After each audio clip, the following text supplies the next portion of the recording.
मिले थे, बहुत हंसी मजाक भी इनके बीच हुआ था और गलबैयाँ डालते हुए एक तस्वीर भी हुई थी। ये इस बात का प्रमाण है कि इंटरनेट पर जो हल्ला मचा हुआ है उसके मुकाबले ये दोनों लोग बहुत ही अच्छे शांत ढंग से बहस के लिए राजी हो गए हैं।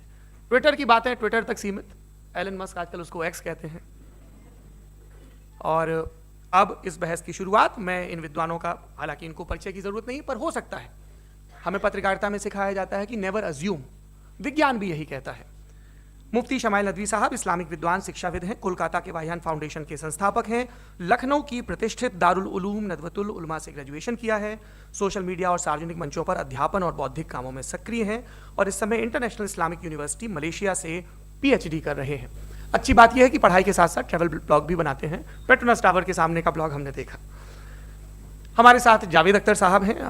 जावेद अख्तर साहब कवि हैं, शायर हैं, गद्य भी लिखते हैं, फिल्मों के लिए संवाद लिखे हैं, गीत लिखे हैं।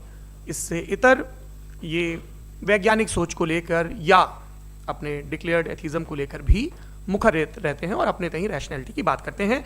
देवियों और सज्जनों, डज गॉड एग्जिस्ट?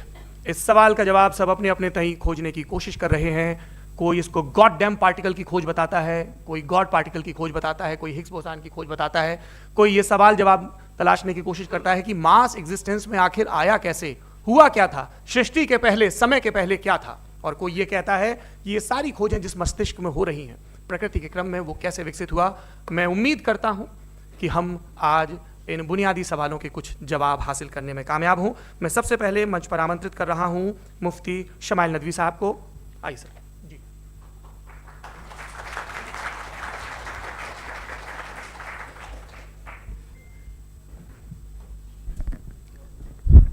आप एक आखिरी गुजारिश बोलना शुरू करें। आप लोग प्लीज अपने फोन फ्लाइट मोड पे या साइलेंट मोड पे रखें। एक बार चेक कर लें, कई बार बेध्यानी हो जाती है।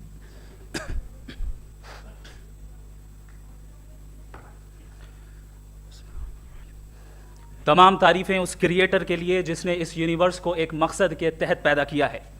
रिस्पेक्टेड जनाब जावेद अख्तर साहब, मिस्टर सौरभ द्विवेदी और respected audience, thank you all for being here today. आज की डिबेट में चूंकि हम बात करने वाले हैं डज गॉड एग्जिस्ट के टॉपिक पर, तो ये एक ऐसा टॉपिक है जिसके मुताल्लिक कोई भी डिसीजन लेने के लिए अलग अलग स्टैंडर्ड्स हो सकते हैं। लिहाजा डिबेट के शुरू में ये ज़रूरी है कि हम ये जान लें कि आज के इस टॉपिक में कौन सा स्टैंडर्ड सही होगा और कौन सा गलत होगा। सबसे पहला स्टैंडर्ड जिसे मैं समझता हूं कि हमारे रिस्पेक्टेड जनाब जावेद अख्तर साहब बड़ी तेज़ी के साथ उसकी तरफ लपकेंगे, वो है साइंस। जबकि साइंस दर हकीकत खुदा के एग्जिस्टेंस को डायरेक्टली साबित करने या उसके एग्जिस्टेंस को डिनाई करने के लिए स्टैंडर्ड नहीं बन सकती। और उसकी वजह क्या है, ये मैं नहीं कह रहा, ये वो लोग कह रहे हैं जो साइंस के एक्सपर्ट्स हैं। नेशनल एकेडमी ऑफ साइंस कहती है Science doesn't have the processes to prove or disprove the existence of God. Why? क्योंकि साइंस का ताल्लुक एम्पेरिकल एविडेंस से है और एम्पेरिकल एविडेंसेस का ताल्लुक हमारे नेचुरल और फिजिकल वर्ल्ड से है, जबकि गॉड नॉन फिजिकल और सुपर नेचुरल रियलिटी है। लिहाजा नॉन फिजिकल रियलिटी को आप उस टूल के साथ नहीं चेक कर सकते जिसका काम फिजिकल रियलिटी को तलाश करना है। लिहाजा आज इस डिबेट में गॉड की एग्जिस्टेंस को साबित करने या उसे डिनाई करने में साइंटिफिक एविडेंस को एक्सेप्ट नहीं किया जाएगा। दूसरा स्टैंडर्ड हो सकता है रेविलेशन, कि रेविलेशन के जरिए हम ये साबित करें कि गॉड एग्जिस्ट करता है या नहीं। लेकिन ये स्टैंडर्ड भी आज इररेलेवेंट है। क्यों? क्योंकि रेविलेशन मेरे नज़दीक सोर्स ऑफ नॉलेज है, वैलिड सोर्स ऑफ नॉलेज है, लेकिन हमारे जावेद अख्तर साहब के नज़दीक ये वैलिड सोर्स ऑफ नॉलेज नहीं है। लिहाजा आज की डिबेट में मैं एक भी एविडेंस किसी भी मजहबी स्क्रिप्चर से नहीं दूंगा ताकि जावेद अख्तर साहब के लिए वो अनएक्सेप्टेबल ना हो। तीसरा जो मेयार हो सकता है वो है ऑब्जर्वेशन, कि भाई कोई कहे कि हमें खुदा दिखाओ, अगर है तो दिखाओ, या ये कि खुदा के एग्जिस्टेंस पर एम्पेरिकल एविडेंस दो, तो ये है दर हकीकत गलत टूल का इस्तेमाल करना। ये ऐसा ही है कि जावेद साहब मुझसे ये मुतालबा करें कि मुफ्ती साहब आप मेटल डिटेक्टर के जरिए प्लास्टिक डिटेक्ट करके दिखाएं। अब चूंकि प्लास्टिक डिटेक्ट नहीं हो पा रही है, लिहाजा plastic does not exist. No, you are using the wrong tool. इस टूल से प्लास्टिक को डिटेक्ट नहीं किया जाता। लिहाजा मैं समझता हूं कि गॉड के एग्जिस्टेंस पर एम्पेरिकल एविडेंस का मुतालबा करना एक बचकाना मुतालबा है और हमारे रिस्पेक्टेड जनाब जावेद अख्तर साहब इस स्टेज से अब बहुत आगे निकल चुके हैं। अब बचता है एक ही स्टैंडर्ड और वो स्टैंडर्ड है अक्ल, लॉजिक, रीजनिंग, और यही वो स्टैंडर्ड है जिसके तहत गॉड की एग्जिस्टेंस को साबित किया जाएगा या गॉड की एग्जिस्टेंस को डिनाई किया जाएगा।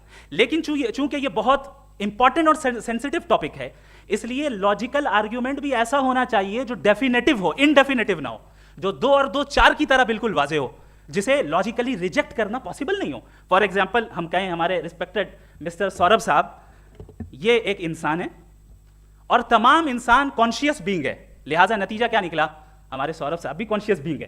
क्या ये इनडेफिनेट आर्ग्यूमेंट है या डेफिनेट आर्ग्यूमेंट है? ये डेफिनेट आर्ग्यूमेंट है, ये 2 और 2 की तरह वाजे है, इसमें किसी तरह जो है लॉजिकली इसको रिजेक्ट नहीं किया जा सकता। तो अगर आज हमारे जावेद अख्तर साहब ऐसी कोई अकली दलील और लॉजिकल एविडेंस दें खुदा के ना होने पर जो डेफिनेट भी हो, तो मैं ये ऐलान करता हूं कि यकीनन मैं उस एविडेंस को कबूल करूंगा और उस पर गौर करूंगा। लेकिन साथ में ये भी ऐलान कर देता हूं प्रेडिक्शन के तौर पर कि ऐसा कोई डेफिनेट आर्ग्यूमेंट कोई नहीं पेश कर सकता। दलील हम देंगे और डेफिनेटिव दलील देंगे, लॉजिकल दलील देंगे, ऐसी दलील देंगे जो एंटायर एथिस्टिक वर्ल्ड उसे रेफ्यूट नहीं कर सकती।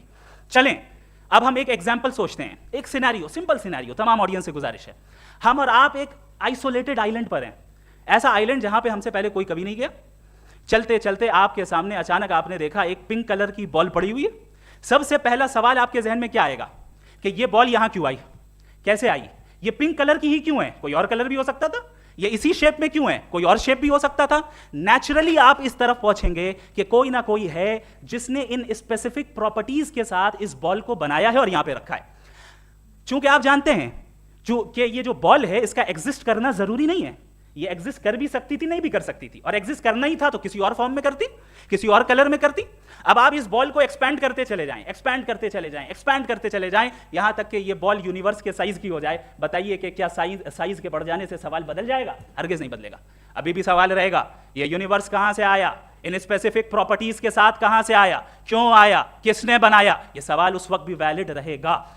लेकिन ये सवाल अगर हम जनाब जावेद अख्तर साहब से करें तो चूंकि इनका वर्ल्ड व्यू एथिस्टिक है, और सिर्फ इनका नहीं, मतलब जितने भी एथिस्ट हैं और एथिस्टिक वर्ल्ड व्यू को रखने वाले से अगर आप ये सवाल करें कि ये यूनिवर्स कहां से आया, तो इनका जवाब या तो आर्ग्यूमेंट फ्रॉम इग्नोरेंस होगा या डॉगमेटिक होगा।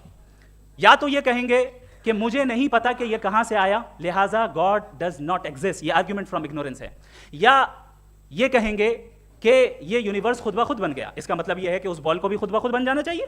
लेकिन बॉल के ताल्लुक से ये एक्सप्लेनेशन एक्सेप्ट नहीं की जाएगी कि ये खुद ब खुद बन गई, लेकिन यूनिवर्स के ताल्लुक से कर दिया जाएगा। इसे हम दूसरे अल्फाज में डॉगमा भी कह सकते हैं।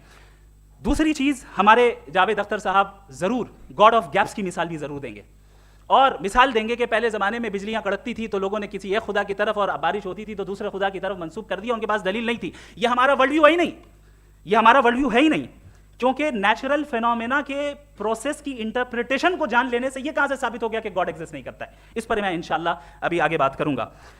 आप हजरात ये भी देखेंगे, और मैं ये एक्सपेक्ट करता हूं कि हमारे रिस्पेक्टेड जनाब जावेद अख्तर साहब जरूर इमोशनल आर्ग्यूमेंट्स भी देंगे, जो कि एक लॉजिकल फेलेसी है जब बात आती है ट्रुथ को डिसाइड करने में। क्यों? मिसाल के तौर पर वो कहेंगे कि अगर गॉड है तो ईविल क्यों एग्जिस्ट करता है, जबकि मैं कहता हूं ईविल का एग्जिस्ट करना गॉड के एग्जिस्ट करने की दलील है, उसके खिलाफ नहीं है। क्योंकि अगर गॉड है तो हम सब उसके सामने अकाउंटेबल हैं, और अगर हम अकाउंटेबल हैं तो अकाउंटेबिलिटी के लिए ईविल का मौजूद होना जरूरी है, उसके बगैर हम अकाउंटेबल नहीं हो सकते। और अगर हम अकाउंटेबल नहीं हैं तो हम जनाब जावेद अख्तर साहब से पूछेंगे कि आप बताएं कि फिर सफरिंग इस दुनिया में क्यों है?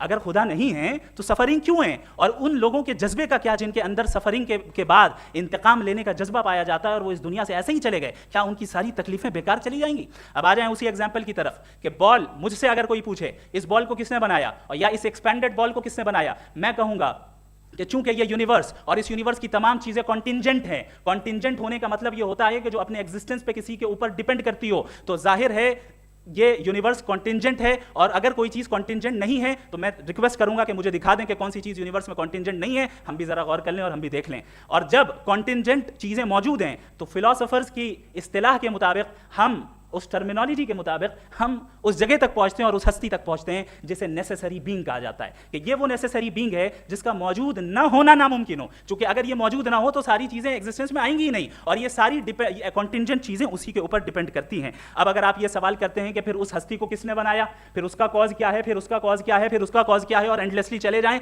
इसे हम कहते हैं इन्फिनिट रिग्रेस ऑफ कॉजेस, जो कि लॉजिकल फेलेसी है। कॉन्सेप्चुअली इन्फिनिटी पॉसिबल है, मिसाल के तौर पे न्यूमेरिकल्स 1 2 3 गिनते चले जाएं, इन्फिनिट नंबर्स हैं, मैं कॉन्सेप्चुअली बात नहीं कर रहा, प्रैक्टिकली रियलिटी में साबित करके दिखाएं कि infinite regress of causes possible है या नहीं। अगर पॉसिबल है तो हम मान लेंगे, मिसाल दे दें, और पॉसिबल नहीं है तो एक ही ऑप्शन बचता है जिसे हम कहते हैं नेसेसरी बीइंग। ऐसी नेसेसरी बीइंग जो इंडिपेंडेंट है, क्योंकि अगर वो डिपेंडेंट हुई तो वो नेसेसरी नहीं रहेगी। ऐसी इंडिपेंडेंट बीइंग जो इटर्नल है, अगर वो इटर्नल नहीं होगी, उसकी बिगिनिंग होगी तो वो खुद कॉन्टिंजेंट है। ऐसी बीइंग जो पावरफुल है, क्योंकि कॉन्टिंजेंट को एक्चुअलाइज करने के लिए पावर चाहिए। ऐसी बीइंग जो इंटेलिजेंट है और नॉलेजेबल है, क्योंकि ये यूनिवर्स स्पेसिफिक फॉर्म और स्पेसिफिक लॉज ऑफ नेचर के तहत प्रिसाइजली चल रहा है। Thank you. थैंक यू मुफ्ती साहब।